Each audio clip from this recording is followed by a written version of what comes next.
Valorant has been incredibly successful since its full release back in 2020. While there have been a lot of features added to Valorant over the last 4 years, including a release on console, there's a lot of features that Valorant has needed to implement for a long time. So we're going to break down the 10 biggest ones, the ones that I think would have the highest impact. But do us a solid and press that subscribe button because we have less than 1,000 subscribers and we're trying to get up there as soon as possible. But let's jump into the video. Now, let's just get this first one out of the way because everyone has been requesting it for a long time, and it's the replay system. And this is probably the most important feature on this list and also the most egregious that it hasn't been implemented yet. I mean, when you have wacky, less competitive games like Marvel Rivals in alpha with a replay system fully working, and Valorant, a competitive shooter, hasn't had a replay system implemented in 4 years, that is not a really great look in my opinion. That being said, Riot is actively working on a replay system, and while we probably won't see it anytime soon, it will come down the pipeline eventually, so it's kind of pointless to talk about it too much, even though it's incredibly important and a feature that we definitely need and have needed for a long time, whether it's for coaching, content creation, or just allowing you to look back over your games. It's a really important feature.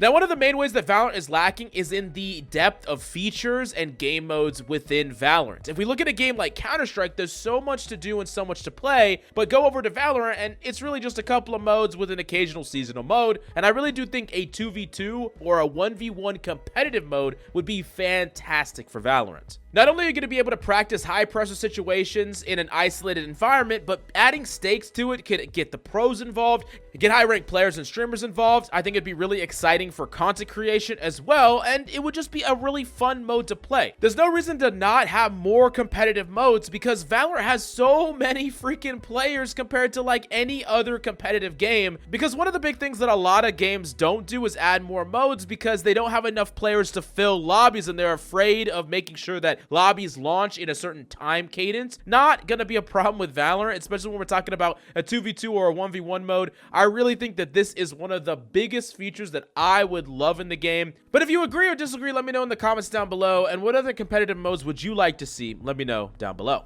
Now, number 3, this is a feature that we have needed for a long time, is better training / custom training. One of the most fun ways to practice, and in my opinion, one of the most efficient ways to practice, is doing the Sage Revive tech, where you're in a custom game reviving bodies so that there are stationary bodies across the map. So like you walk through a map and there's a Sage body in a corner. In every corner, you have to clear it very methodically, and you get to practice clearing every angle while you walk through a map. Here's the thing, that takes forever to freaking do, and it shouldn't even be something that we have to kind of rig what they have in order to get decent training. There should be customizable training rooms. There should be ways to practice inside the game, all kinds of ways that people could create a customizable training. Maybe it's a map, maybe it's a layout, maybe it's certain bodies laid around the map that people can walk across and potentially shoot, and then share these with other people. There's no reason why Valorant can implement enough things to where you don't need to necessarily go out of the game all the time to practice your aim in places like Aim Labs and Kovacs. I think this is really important, and it should be further developed and pushed much further, because if we look at a game like Counter-Strike or even Overwatch, the training and custom training features in those games is so much better than Valorant, a game that really wants to put competition at the forefront, and training goes hand in hand with that, so they definitely need to step up their game here.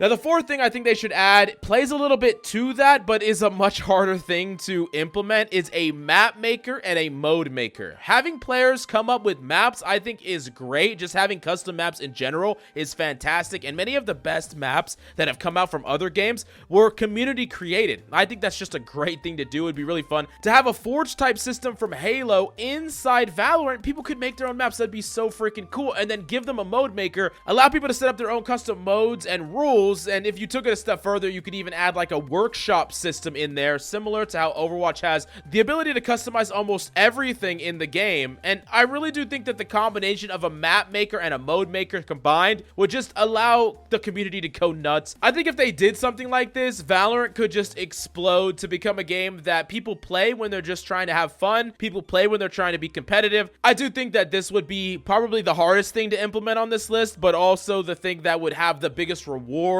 as far as longevity for the game, in my opinion.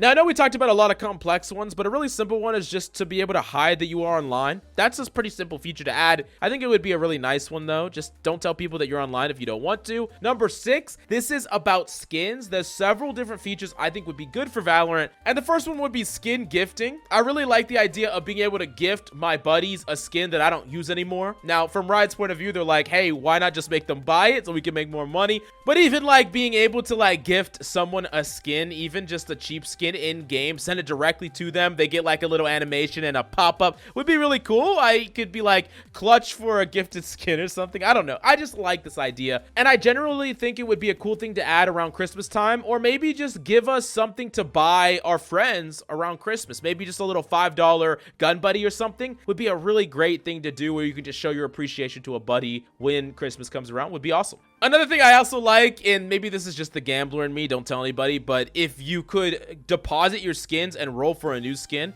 Like, imagine if you could sacrifice 3 of a certain rarity and then roll for a new one of that rarity, and it's just completely random. That would be really fun. You have 3 skins that you really don't like. You like 3 melees you don't like. You're like, okay, let's roll for a new melee.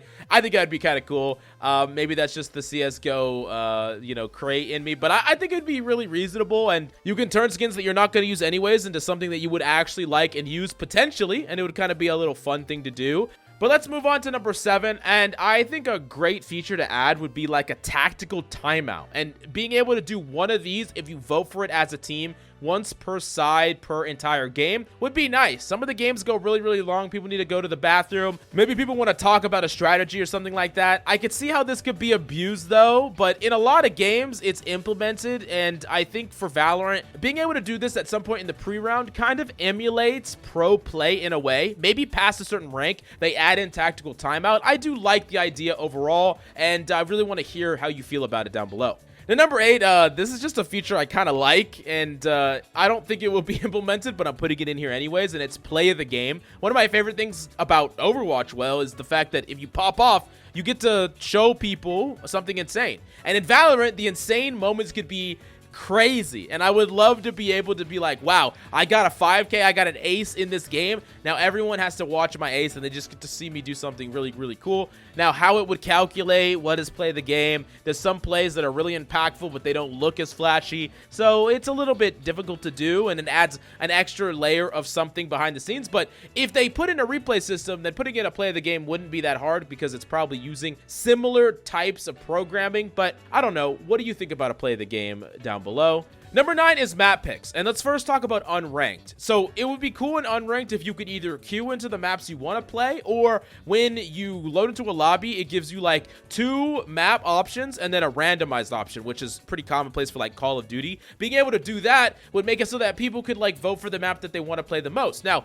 could this be implemented in ranked? It could as well, and there's a lot of people that ask for it in ranked, but I think in general, map picks do have some major problems, and I did want to make a separate video on this, but my TLDR snippets of the problems with doing this is that people will just never play new maps, or never play the maps that they don't like. And you might be like, okay, well, that's a sign that Riot should change the maps and they should replace the maps or whatever. But the problem is that there are a lot of maps that people don't like, but then they eventually like once they play them enough. So like a map like Fracture was really frustrating for a lot of people until they realized how the map should be played. And now there's a lot of people that love Fracture. Same thing with Icebox. And if you make it so that people can vote to not play these maps, no one will practice these maps, no one will play these maps, and they won't get enough testing to know if the map needs changes, and no one will really learn to like these maps over time. And you might be saying, okay, well, let's put it only in unranked and not ranked, but the problem there is unranked is where people really practice and try maps when they're warming up, when they're training, when they're playing casually. So allowing people to not pick the maps there means that they'll never pick them, right? Like, no one's gonna pick Abyss, no one's gonna pick freaking Breeze, and any new map that comes out, no one's gonna play it, and I think that that could be bad for map development over time. So it's a nice feature, but it's also a double-edged sword, and I'm not entirely sure what the perfect way to implement it would be. But if you have an idea, as usual, you got to let us know down below. And then the 10th feature that I want Valorant to implement as soon as possible is either a story mode, some lore, like some substantial lore to the game. Arcane style show would be a fantastic. Arcane was amazing. Season 2 is about to come out. It might be out depending on when you're seeing this. And yeah, I mean, that would be great for Valorant. and then maybe a band. I know that they actually talked about potentially introducing a band with Valorant characters way back. I would love to see some Valorant type music. I think that would be great. We already seeing some freaking banger songs coming out about Valorant from Riot Games, and I would love to see the characters themselves, you know, do the entire thing that they did with KDA with Valorant characters. I just think that there's a lot more depth to be talked about in Valorant that we haven't quite seen fleshed out like they have been in League of Legends. Of course, League of Legends is a lot older, but I think that they learned how to do that stuff right, and now they can do it amazingly well with Valorant. But yeah, what kind of music style, genre, would you want a Valorant character band to be? But if you really want to get better at the game, the Gosu Academy has boot camps that are going to help you through every step of the process, from getting your training on point, to getting your regimen on point, to getting your aim on point, and climbing that ladder. So you're definitely going to want to check out Gosu Academy in the links down below. And special thanks for watching this video. Press that subscribe, and we'll see you next time.